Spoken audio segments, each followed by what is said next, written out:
Welcome to the Tyler's Place podcast, the official podcast of the Scottish Rite of Freemasonry, Southern Jurisdiction, Mother Supreme Council of the World.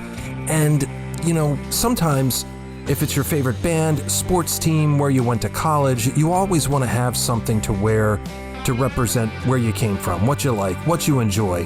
And Freemasons are absolutely no different.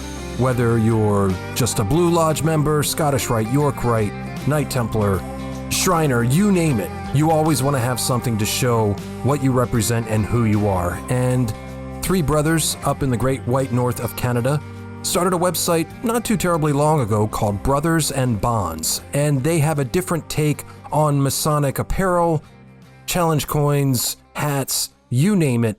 If you're looking for a little bit more of a contemporary Masonic look, these are the guys to turn to.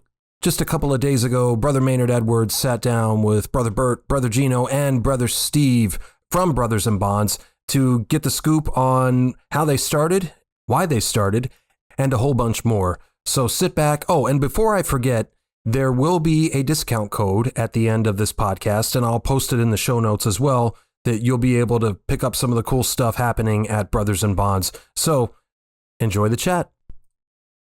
Well, I don't know if anyone's aware, but there's a 34th degree of Freemasonry, and that's the final secret of where Brothers and Bonds came from. Ironically, have our own podcast, which this is news breaking the internet right now that I don't know that too many people are aware of, but we're the three brothers behind the first Three Knocks Masonic podcast. Gino, Bert, and myself started it, I guess, what was it, 2018? 2018? No, it was earlier than that because it was prior to COVID. We've been recording quite substantially, a couple times a week even, sometimes doing the podcast. And we were put together by a brother at my lodge, Zaradatha. We're in the same district, and this person, very worshipful brother, Don Kemble, he was very involved in our district and still is to this day. But he was just kind of the person who knew everybody and brought everyone together for different projects and things like that. And he brought us together. I was very new to Freemasonry. I was only less than 6 months in probably. And he said, "Hey, you're a young guy and you look like you have kind of, a technological background, or maybe can understand it. Would you care to meet with two people within the district to maybe start a podcast?" And I wanted to get involved in Freemasonry, any way that I could. And when you're brand new, you can't jump into a chair or anything like that. So this was kind of my contribution to get involved more in Freemasonry. So I said, yeah, sure. Yeah. And we went to the district meeting. That was a week or two later, and I met Gino and Bert, and, we just hit it off right away. We just work very well together. The three of us, I think, are very productive and creative people. So we carried the podcast for quite some time. Eventually, COVID hit. And as three tremendously productive people, we couldn't sit on our hands. We were told that we couldn't go to work. We couldn't go visit our friends. We couldn't do this. We couldn't do that. So I think you saw two types of people in COVID. One, the first was people that saw, okay, this is cool. I'm just going to hang out and watch movies all day on my couch. And the other side of the spectrum was, let's get to work. Let's find something to do. Let's be productive. And I think, between Bert and Gino and myself, Bert, I'll let him speak to it, but he comes from a business background. Gino, same thing, he runs his own business. And myself, I come from a bit of a business background. And personally, I was always looking for things to do to, fulfill creative outlets, like be productive in creative ways. So, yeah, I mean, Brothers and Bonds was just this kind of idea that came to us. We weren't doing much. We knew we worked well together. And we said, hey, let's kind of dig into this. There's a lot of Masonic companies out there, but, not in the kind of niche that we wanted to enter into. And, you see a lot of products online. You go on Amazon and everything like that, and you see a Brothers ring, and it's just a mass-produced thing, and it's just like, oh yeah, Amazon, $19.99. Like you can just rhyme off all the products that are on Amazon, right? or online that are just mass-produced. I don't want to say junk, but just stuff from overseas that just is cheap and cheerful. Gets the job done. But I think personally coming into it, it was let the other brethren speak for themselves, but I mean, it was just something that I wanted to produce something personally that I identified with. There was nothing really out there for my demographic, being a millennial Mason, that was kind of cool to wear out in public, and that I could promote myself as a brother, and that would lead to having conversations with people out in public, whether it was brethren that spotted me wearing a Brothers in Bond shirt, or just people that were interested. So yeah, we kind of hit the ground running after our launch. And I'll let Gino and Bert, I've done a bit more talking, so I'll let you guys jump in there. Yeah. So Bert, you let a millennial join your company. That's I would say more. We are blessed to have Steve hell yeah. join us. Gino and I have learned so much from Steve. His creativity, his desire to build something of quality is unmatched, and his technical skills to do it have been really inspiring, frankly. He has a sort of a knack for marketing, which has been incredibly helpful for us as we scale up our business. And he also understands the mindset of somebody that's come new into the craft and how they're thinking, which really has helped us kind of target, frankly, folks who are maybe a little more in tune with technology and the ability to purchase online and those types of things. So it's really been a great connection for all three of us to work together. I would just add on the story behind how Brothers in Bond started is, like a lot of businesses, started out of frustration, I would say, because being a Freemason is a high quality endeavor. And I think Maynard, you probably would agree to that as well. And a lot of the stuff that was available out there isn't high quality, and it's not right, quite frankly. And I think we just had a frustration around that. Like, why couldn't there be better products that were well thought of, well crafted, and marketed towards our group? Meaning, there's a lot of occasions where we're looking for items that are Masonic in nature, and the quality wasn't there. So it sort of led us down this path of, let's figure it out. And so, I go back to Steve a little bit, having him join us both on the podcast that we started, and then with Brothers in Bonds, and then subsequently another business that we started, has been, quite frankly, a godsend. So I've learned a lot. We're learning every day. We're surprised by some of the success we've been able to have with it, which has been brilliant. And we're very thankful for that, but got more to do. Lots to go after as well. Gino, everybody's talked a little bit about the quality or the lack thereof of some of the items that are out there. Is that's something you also kind of share, that idea that it just wasn't good looking stuff? Absolutely. Again, I mean, as we became, even closer brothers in all the other adventures that we were doing, I'm one that if I could put a flag out on the front door or like fly it down the street, I like to show that I'm a Mason, and I like explaining to people that don't know what it's all about.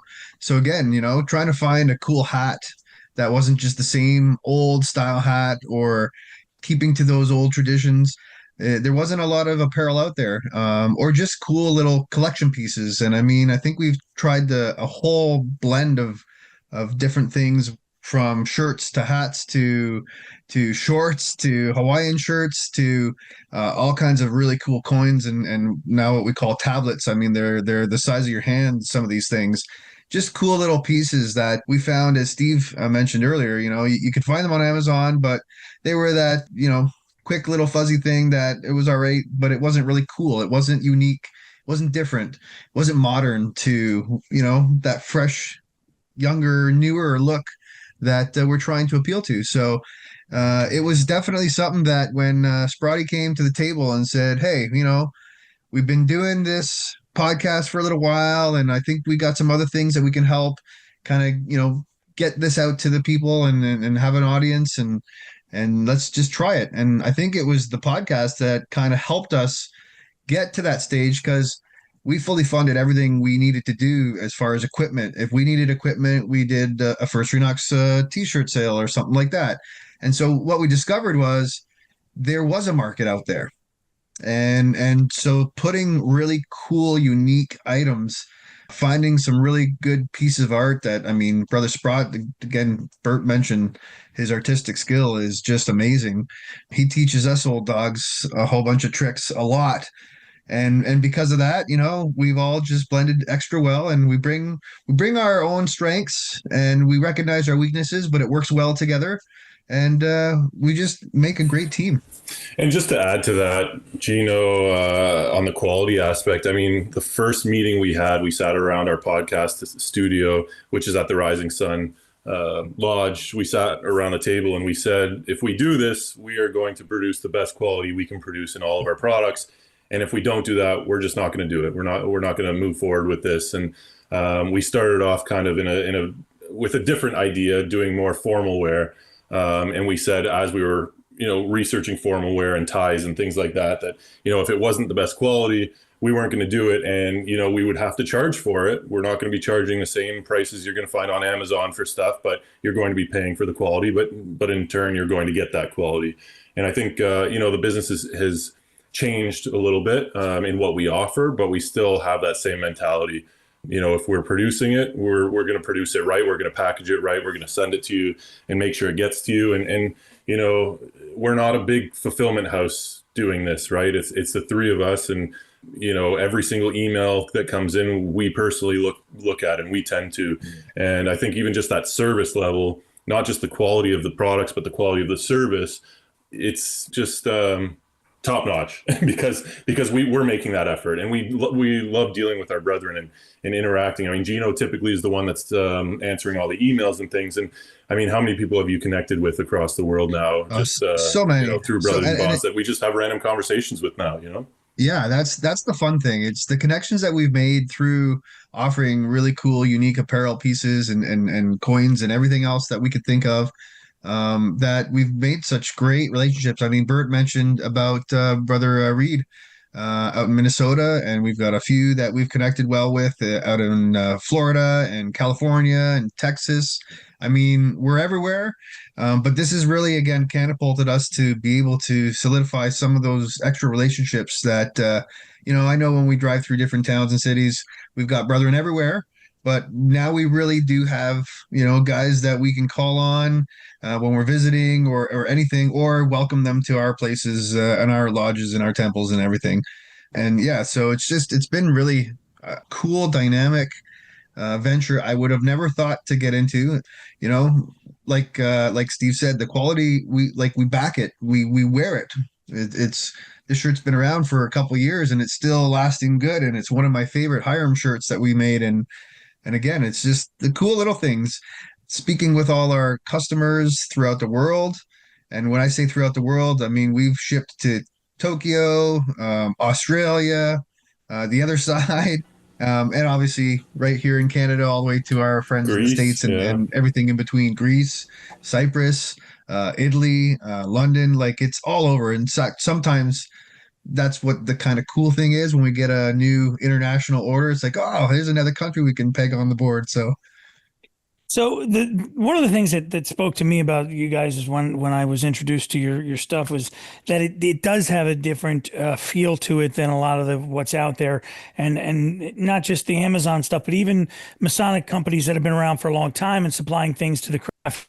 But it seems like there is this push, or has been this push historically, for things to let's do it cheaper, let's do it cheaper, let's do it cheaper, and I think that permeates through Freemasonry to our detriment. There was a time when Freemasonry, let's say the early part of the 20th century, where you look at some of the buildings that they were built, and these were not just buildings; these were works of art. The art inside and out. It had form and function. It had wisdom, strength, and beauty.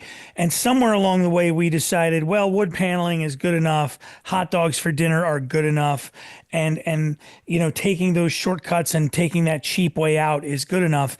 And I think it's really hurt the attitude of the craft in general, and made it seem like the organization has cheapened itself in some way. And I like that you guys are taking the opposite tack, saying, no, we want to do this nicer. This isn't going to be the $20 Amazon thing. This might cost a little bit more, but it's going to be worth it. And I mean, and it seems like that was very conscious to all of you. So with regard to that, as you look out of the Masonic landscape, do you see a change from that let's do it cheaper attitude to the let's do this right, regardless of cost or of time, or does that question make sense? There's definitely been a conscious effort on our behalf to focus on quality as the number one driver. But to make the connection, I would add that I think in our jurisdiction, in our lodge, even there's often a debate around dues, for example, Ugh. and a lot of debate and a lot of extra time at meetings talking about what's the right rate and etc. At our lodge, we typically have some of the higher rates in our district, and that happened by choice because we used to have much lower rates, and so we raised the rates, and a lot of grumbling and frustration from that. But the benefit of doing that for the members of our lodge was that what it forced us to become to provide better value to our members. And so I share that as an example, Masonically speaking, because when we think about brothers and bonds, that experience already kind of happened for myself, for Gino, maybe lesser for Steve. But he's a high quality guy. You can already tell that, he thinks this way, that you're looking for something unique that's premium. And whether it's Masonic or not, people want an experience that is meaningful and valuable. And so that's really been sort of the initial DNA of our business, was built that way. I think, again, even when Steve mentioned earlier, our first idea was, where do we get cool, elegant black tie type wear that would be Masonic, that would have some kind of like logo or something that is a tuxedo that we sometimes wear to lodges that would say you're a Mason. And that was the first space we got in. And we certainly recognize that immediately put us into kind of like a higher end. I mean, I don't know how many tuxedos are out there for $20. So like we would look at shirts and ties and the quality of the silk, and that was important to us. But then as we developed and as we kind of continued down the road that all three of us are not in that retail space. We slowly developed and learned what our niche was asking for, and we kind of changed some of that direction in what we were offering, but we still kept to that high quality stuff. And again, as I mentioned earlier, some of the coins, and we call them tablets, they're the size of your hand. I mean, you could use them as paperweights. Like, they're so substantial, they're so detailed in some of the inscriptions that's been put in there, the designs of them.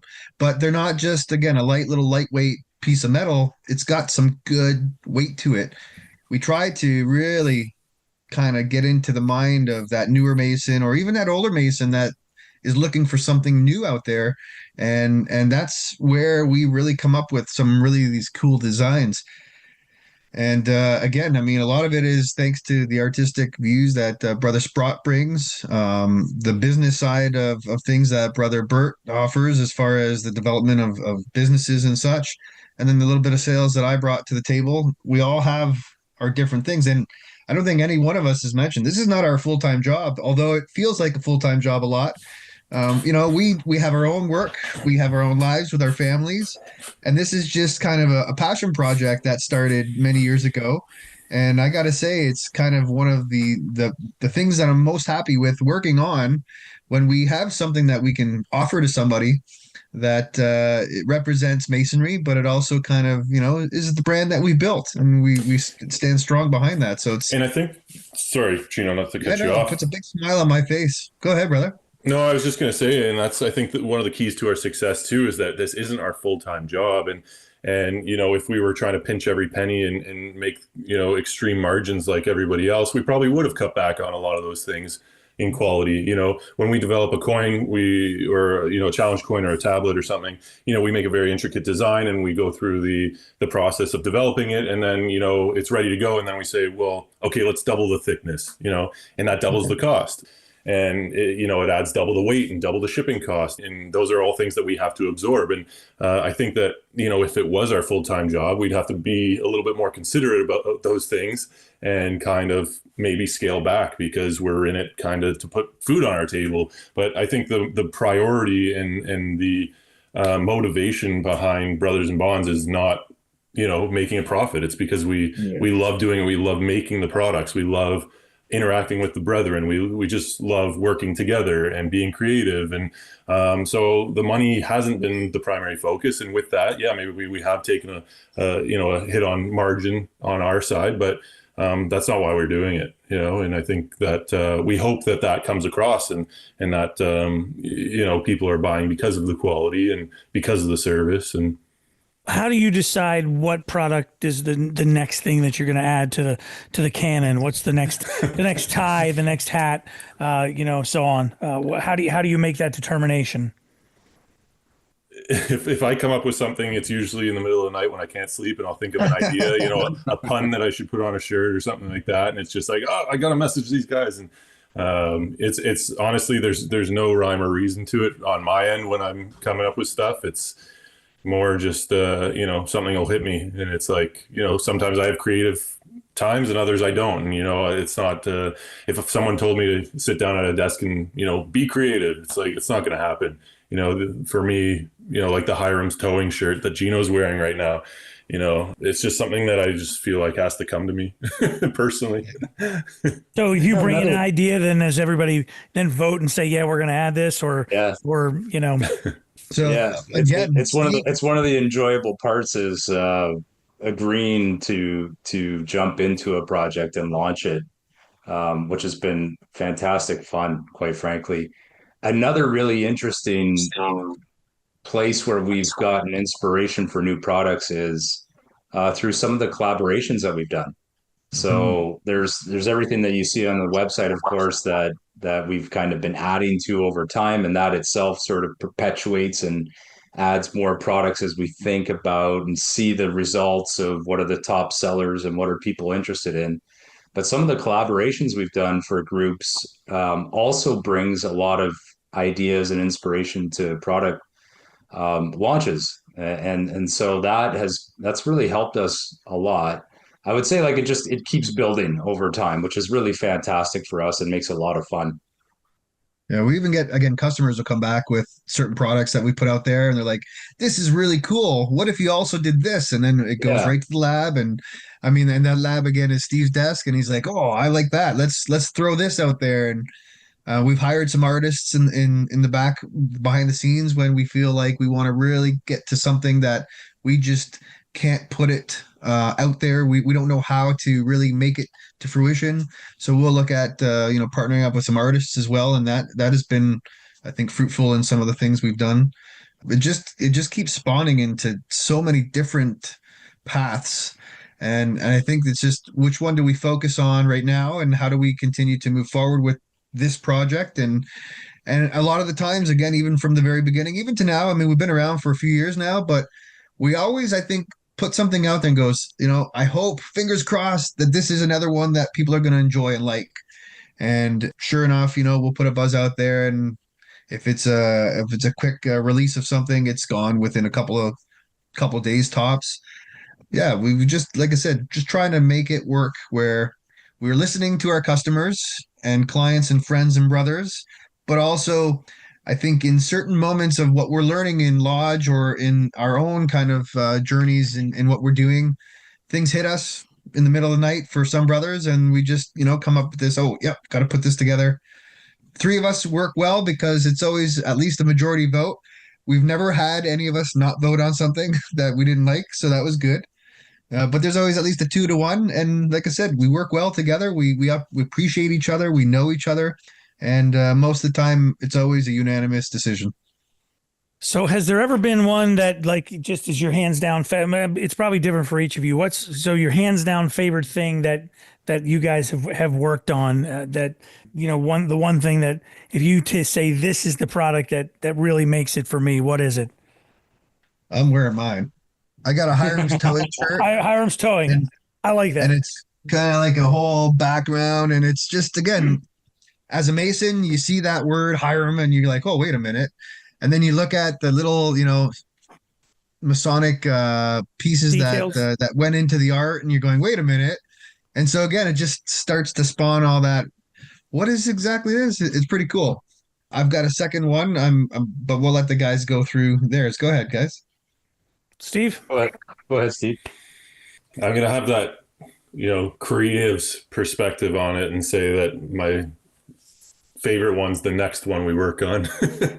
That's a cop out. Pick out. Pick your favorite baby. You know what? I'm too much of a perfectionist. I look at every design and I'm like, oh, it should have been, done this way, or we should redo it this time. This way this time. I don't know. I mean, I wear a lot of hats, not metaphorically, but just physically, literally. I like our hats. I mean, I'm always wearing a hat, so I'm gonna have to say hat. I like them too, and they're I'm in this period of the year. It's November now. I'm not allowed to buy anything from basically the end of October until December. So, but you're on my Santa is going to probably call you on my behalf. There you go. How about we know a few people. Maybe we can hook you up with one. Yeah, we'll take care of you, Mater. Don't worry. I want to highlight this one. This is one of the original. Green Brothers in Bonds. Don't mind the salt stains on it. I was going to say, I know that's a well-worn cap. I've got a few of those with that on. Yeah, that's one of my favorites. Definitely not Gino's though. He's not a fan of the green hat. But we got 2 out of 3 votes on that green color. I don't know if you can see that well, but that's the Seeker's tablet, and this is probably one of my favorite pieces that we've done. The weight. The uniqueness of the artwork that's in it is different, and we've got a lot of feedback on it specifically. And I've personally given it out as a memento or a gift to brothers and non-Masons as well. And this thing always comes back and gets talked about. So I'm really, really proud of this one. I think one of our most popular items in general has been the Maury medallion, and it's a coffin-shaped challenge coin. And it's got EA EA, FC, and MM kind of intertwined in a skull. It stemmed from an idea because Gino had has a tattoo, and it's pretty well the same design on his tattoo. And we said, hey, we should make that into a challenge coin. I think that's been our most popular item in the site, throughout time. And I think it was also one of our first challenge coins, either the first or second. So yeah, that one's been really popular second. Too. So I mentioned another one that I liked, and it's the giveaway token, literally meant to buy to lose on purpose. And it's got a nice little message on there, and it just reminds people, if it's found, to be kind to each other. And so it's those little things that we've embraced in Masonry to be better versions of ourselves each and every day that we try to put back in our product. And I've left a couple of those in the United Grand Lodge of England in the actual room when I visited a couple of years ago. So that was kind of cool for anybody who found them. Awesome. And then again, I go back to some of our artistic things, and I would say not necessarily something you could buy, but a cool video that we did. Again, Brother Sprott and his videography was fantastic.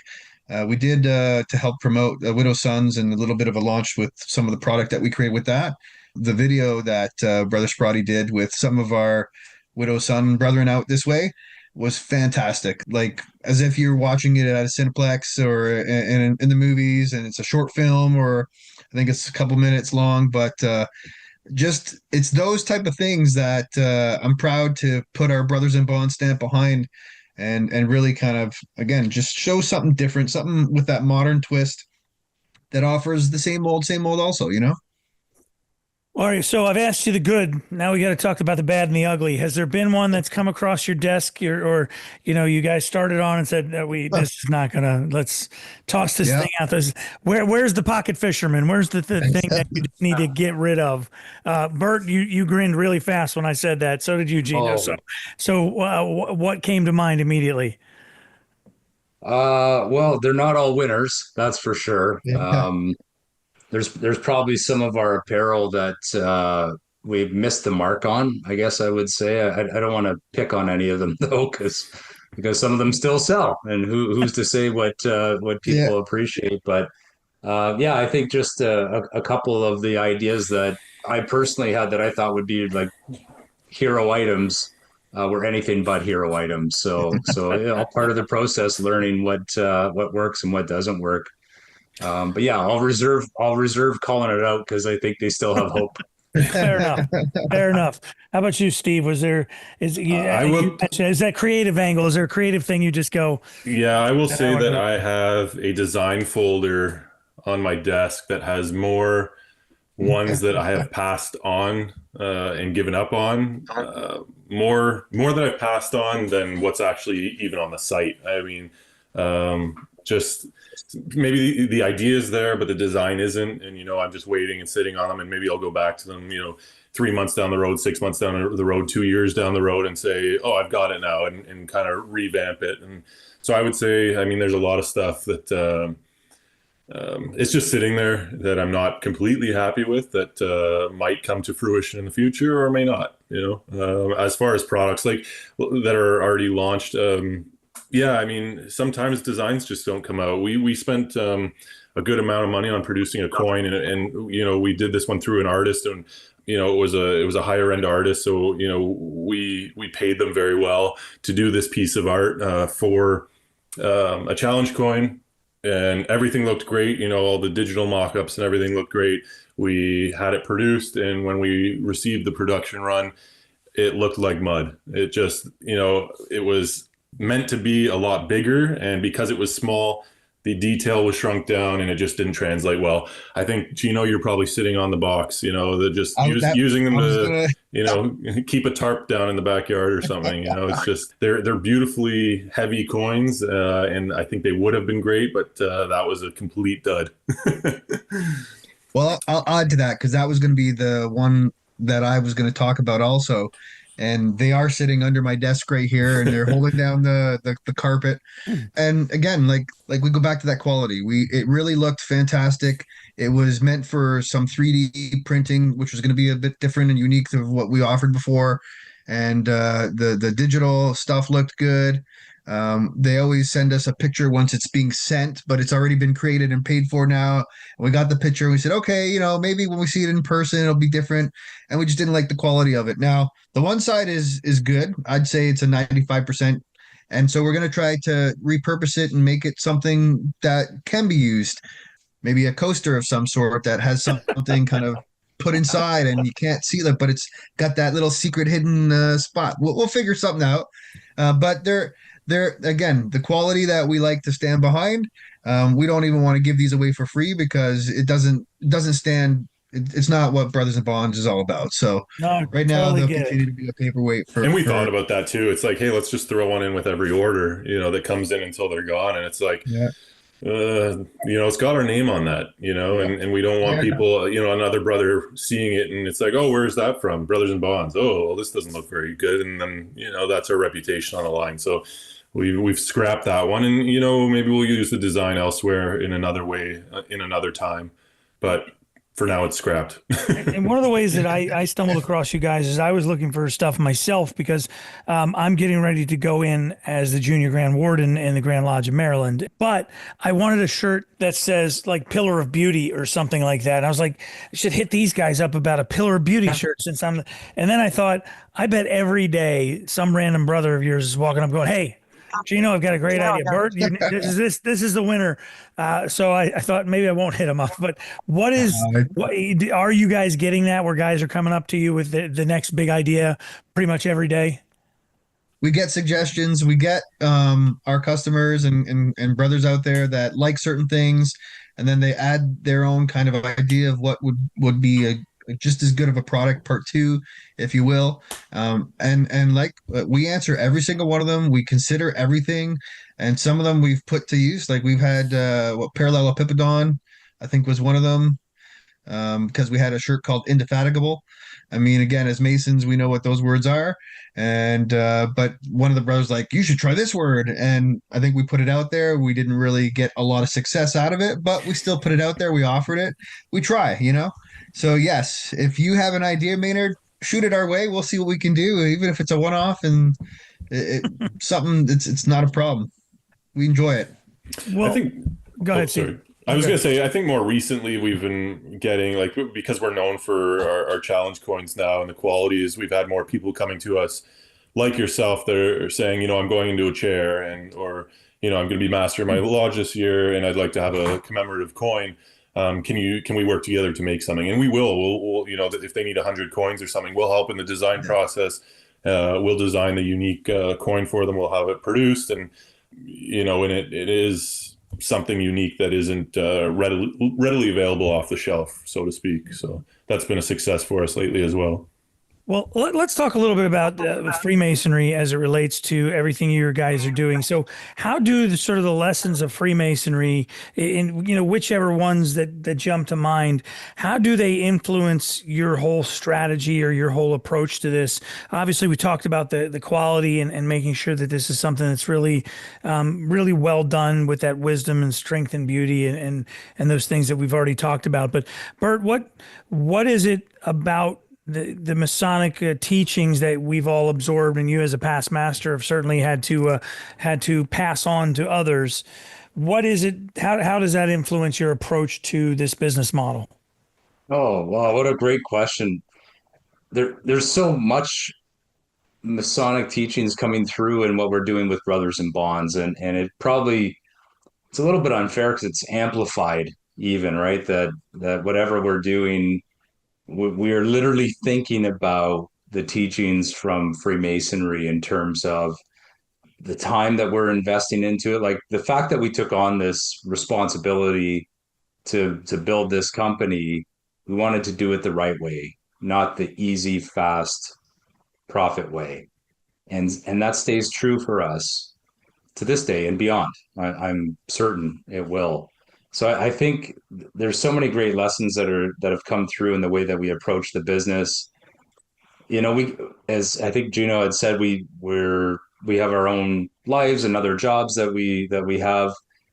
But when we decide to do something in Brothers in Bonds, like we commit to it, and it's not flippant or it's not in passing. We make a major commitment. We put our time together, we get together, we put our brain, and then we think through a plan, which would be the trestle board, I guess is probably the best way to describe it.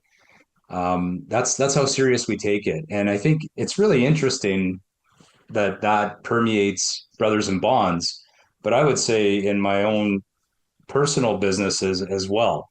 There's a lot of concepts and theories that I share with our teams. I was in a meeting today talking about assiduity with our team and focus on doing things. Whatever you're doing, do it well and pay attention to it. So I think it's definitely who we are in Brothers in Bonds, and as expected, as advertised, I would say. But the more we follow the craft in running this business, I think the more success we get to enjoy and learn and developing. So yeah, masonry matters. How about you, Gino, as a sitting worshipful master? You're living and breathing and planning meetings and all of those things. So masonry is eating up a lot of your brain space right this minute. Can you apply those lessons in the business context? I'm sure you're applying them in Brothers in Bonds. So how do you make those connections? How do you put those lessons to lesson?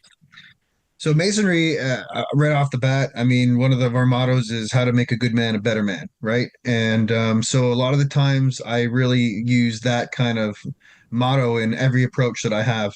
And I would say that this trio that we've created through our beginnings up to this point with our businesses and our Brothers in Bonds, it really has just kind of amplified again where we're going and what we're doing next with our planning and trying to always put the best version of ourselves in our product so that again tomorrow we know that was something of quality, that somebody is going to hold on to that memory that they gifted to somebody, or the books that we have that they can journal in to kind of capture their own moments to recognize where things are going at this time in their life and where it might be tomorrow. It's a journey that, as I said, I've been enjoying thoroughly. It's easy to work with great friends, here, family, brothers that we've made. And it just resonates so easily into the things that we do because we believe in each other. And I think it has helped kind of push each other to kind of our limits to kind of get the best out of each other. Again, going back to that, how can we be the best version of ourselves every day? Steve, I guess you're young enough. It's not an insult for me to ask. So you seem to be a little younger than the rest of us on the call here. And it looks like most of us are at least close to Gen X, if not full on Gen X. And you started the call by mentioning that you're a millennial. How does Freemasonry fit into the millennial life? I mean, it's, your generation catches a lot of flack, and I think some justified, but some certainly unjustified. So how does Freemasonry fit into the world of a millennial and a millennial businessman nonetheless? Yeah, I think I think it's really taking a step back from the, millennial title.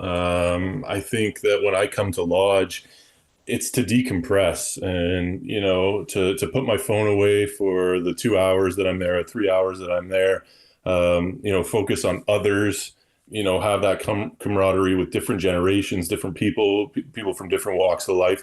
I think it removes me from the reality of a millennial life, which is, going to work 9 to 5 or, whatever, the stereotypes are. Just so entrenched in technology and things like that. So I think for me, I don't know if that's a good question for me because I'm trying to remove myself from that, by going to Lodge and committing to projects with brethren and wanting to socialize in a less virtual way, in person. So I think it's kind of maybe escaping that day-to-day, ideology that we have of millennials, if that makes sense. It does, but I think we've been unfair to millennials for a long time because we forget that, us grouchy old Gen Xers and our boomer parents before us, we have forgotten what it was like that when we were young and criticized for our approach to things. And then you mature and you realize not every single thing your parents said was stupid, but some things were.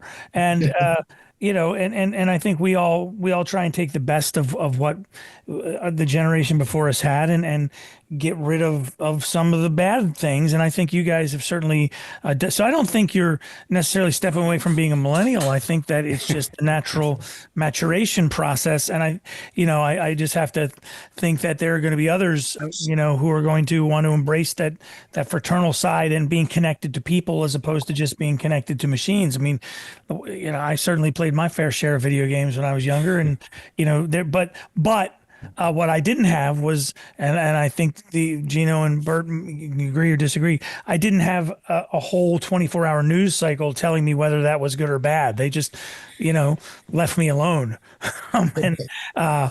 So I think that we've been a little bit unfair to, because a lot of the younger officers that are coming into Lodge, younger Masons, they're great. They're very focused. They're interested in esoteric things in a way that, the boomer Masons maybe weren't.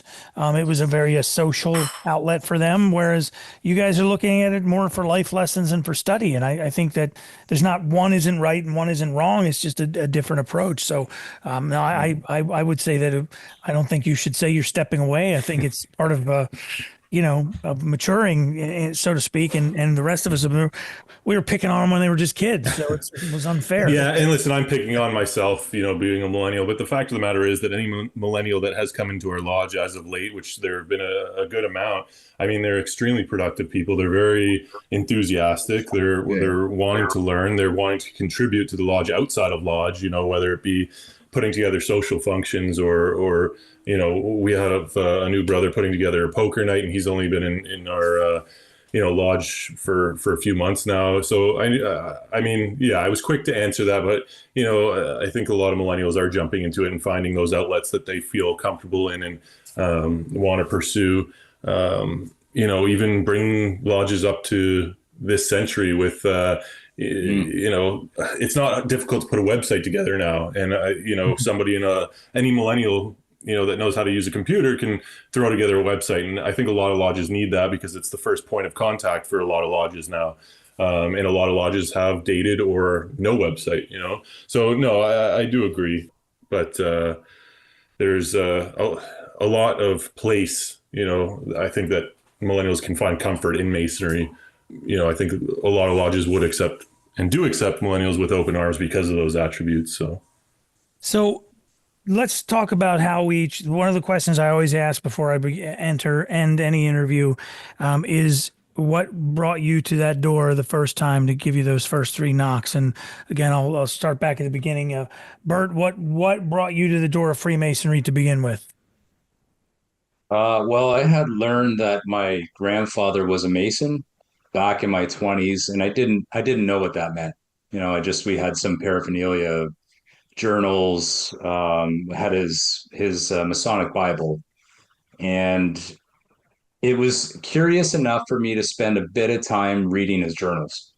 And so in his journals, I kind of came to learn. I didn't know him long because he passed when I was a young boy, but reading his journals was really kind of a telltale for me, which sparked my interest a little further into Freemasonry because he had this very kind of structured approach to how he ran his life. I mean, he had his accounts all laid out in terms of who he owed money to and people who owed money to him. He had plans in his journal for how he was going to build an addition to the back. He had plans on how he was going to finance his next business venture. And it was really meticulous. I never read anything like that before. And it stuck with me in my mind. And fast forward a bunch of years, I'm married. I have kids. We're living out in Western Canada in Calgary, Alberta. And we go to this museum that's called Heritage Town in Calgary. And if you know Alberta, it's sort of like Texas of Canada is how I would describe it. So very similar kind of folks and values. And so they have this basically a Western town is what it is. And in this town from the 1800s, and there's folks dressed up riding horses, and the ladies are dressed proper, and there's a tinsmith shop, and over the tinsmith shop is the square and compass. And I'm standing there looking at this thing, and I'm like, what? I think that's what my grandfather did. That's what that was. And so I walk up the stairs over the tinsmith shop, and of course there's a Mason tending the Masonic Lodge that is basically a museum piece. And he begins to explain to me some of the principles of Freemasonry, etc.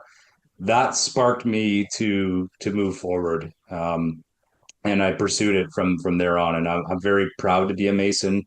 It's changed my life. It's improved my family situation. I think it's improved businesses that I've worked in as well, and subsequently other families and people around me. So I'm very proud of that, and glad that I found my grandfather's books. That's an awesome story. Gino, how about you? What brought you to the door of Freemasonry? Around 2012, our family moved out to Aurora. We used to live out in Pickering, which is probably like 35 minutes east of where we're at now. And just wanted a life change. Kids were looking to do something different. So we moved out here. It was every Saturday over the summer, they have a farmer's market, and it's right across the street from our lodge, the Rising Sun in Aurora. And on one of these occasions, it was, I think, August, the town does a doors open event, and all these historical places or just cool, unique, different locations that they highlight. It's kind of a partnership that obviously you as a community get to join the town, and the town will advertise. And sure enough, I'm taking my daughter for her Saturday brownies and muffins and all that fun stuff, and the lodge is open. And I mean, I'd seen it before, but I didn't think much of it. But like now I'm going, wait a minute, this is a Masonic lodge. Isn't this like the Men in Black, and it's the secret society, and they're opening the door, inviting us in? And by the way, I have no one to this day. I've done all the extensive research as far as my family lineage, and there's no connections that I've been able to discover through Masonry. My parents, as far as they know, I'm the first Mason in the family. I've asked my grandparents and all that stuff, and nobody's had it. So for me, it was just a curiosity at first. And I talked my daughter into going into this building, which is pretty much my first home these days. And 2 hours later, the poor kid was all bored in the corner, but she had her brownies, and I was just like jaw down to the floor, listening to these now my brothers talk about the history of this building and the members who've come through, and how it's here for men to again find something that's different. I was missing a spiritual piece. Not, we don't practice religion or any spirituality, but it was something that it was a void in what I was looking for. So I felt that that was something that would call. I asked the question, and about 8 months later, I finally got a call to join and come for a visit and whatnot. And sure enough, I haven't looked back. And from that, I've gone with Blue Lodge. I'm a Royal Arch Mason, a Knights Templar, a Shriner. Joined the Conclave, Knights Mason out in Ohio with the Grand Lodge of Ireland. So you're fully infected And then. I'm fully infected.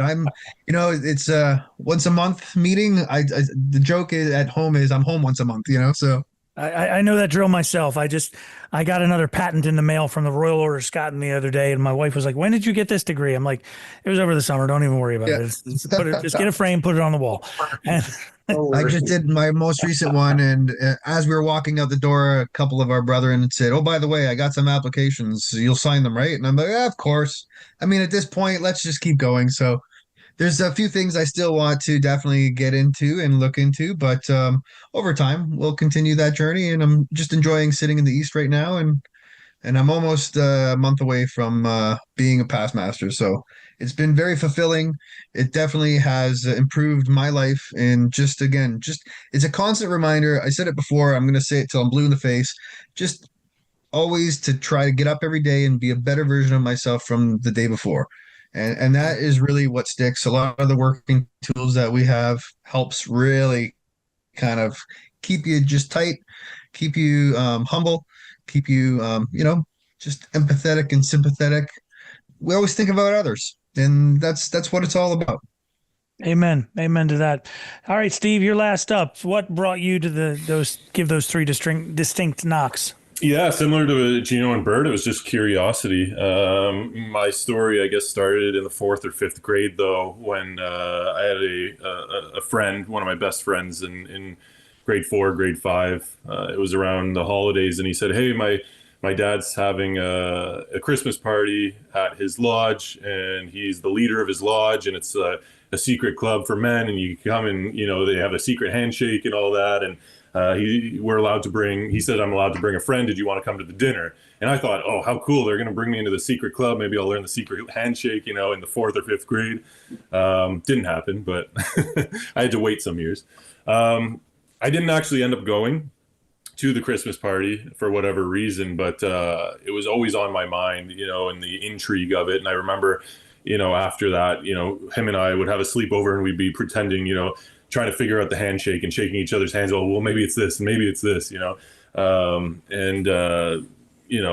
forgot about it for years, but every time I passed by, a town, and there was a sign, and, you see that Masonic square and compass on the town signs stating that there's a lodge in town, it would always bring up those, that excitement almost that I had as a kid, thinking about it. And, my parents have a family friend named Michael, and he would always come over, and he'd always have a Masonic ring on. And I didn't know any Masons other than him. I mean, he was the only one I knew of, and he never brought it up, out of the blue or anything. And I'd always be looking at it, growing up, and always peering over at it. And he was always wearing it, until one day I said to my parents after he left, we were having a barbecue in my parents' backyard, and he had left. And I said to my parents, is Michael's still a Mason? He's, goes to lodge. How long has he been a Mason for? What is it? I was kind of inquiring to my parents because I was too embarrassed to inquire to him, because I didn't know if it was okay to bring it up, if it was, rude to bring it up, if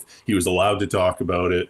So I just never brought it up to Michael, but I was asking my parents about it, and they didn't know. I mean, they were making stuff up just to answer my questions, probably just to shut me up. But I think a day or two later, I have an unknown number call my phone, and I thought it was a spam call, but I picked it up anyways. I said, "Hello." Michael's on the other line. He says, I hear you have a few questions about Masonry. So obviously my parents had told him that I was interested or whatnot. And we had a good, probably 2-hour conversation. He really opened up once I, expressed my interest. And we had some follow-up discussions too. And after some follow-up discussions after that, I said, so how can I join your lodge? He says, well, my lodge is in Thornhill, which is, an hour away from where I am. And I was willing to drive because I knew him, and I was willing to go because he was there. He said, no, I'm kind of, taking a step back. I'm retired now, and I've done my time in Masonry, and I'm taking a step back. But I do know someone at the lodge in Uxbridge, and I'll hook you up with them. And which was very worshipful brother Don Kemble. Is he very worshipful or right worshipful? He's right. Right worshipful. Sorry, right worshipful, which I messed up at the beginning too.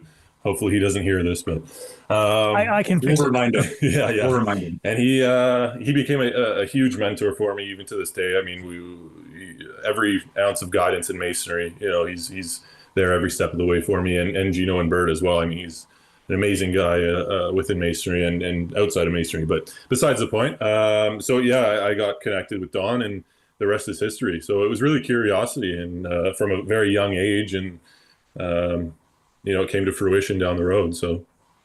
Yeah, those Masonic mentors are such a valuable resource. And, you mentioned that in the old days, guys didn't want to talk about Masonry. Today, it's that if you get a guy talking about Masonry, it's not that he won't talk about it. It's that he won't stop talking about it. Yeah, exactly. Look who you're talking to. Well, guys, I can't thank you enough for taking the time to chat with us about your approach and just about the company in general. I think you do beautiful stuff. Like I said, I hope a lot of folks will that are Masons will take a look at it. With the holidays coming up, I'm sure you'll be on a few shopping lists, but more than that, it's about a company that's putting that wisdom, strength, and beauty mantra, which I always say we don't do it enough in Masonry. We say wisdom, strength, and could we do it cheaper? And that's we're missing such a vital component of it, but it looks like you guys have got that in spades, and I just applaud your efforts in that, and I thank you for taking some time to chat with us. Like you said, if you guys are ever in Washington or something we can do for you, consider us on that list of people that you visit when you travel. The House of the Temple is definitely worth stopping to see. It's got secret passages and dead people in the walls and everything. It's awesome. Would love to see it. Special thanks to Brother Bert, Brother Gino, and Brother Steve at Brothers in Bonds. And in case you missed it, the discount code is Tyler's Place, just like the podcast. And don't forget to check out their podcast. The podcast is called First Three Knocks Masonic Podcast. Thanks again for listening to the Tyler's Place podcast, the official podcast of the Scottish Rite of Freemasonry, Southern Jurisdiction, Mother Supreme Council of the World. I am Matt Bowers, and we hope to see you here next time at the Tyler's Place.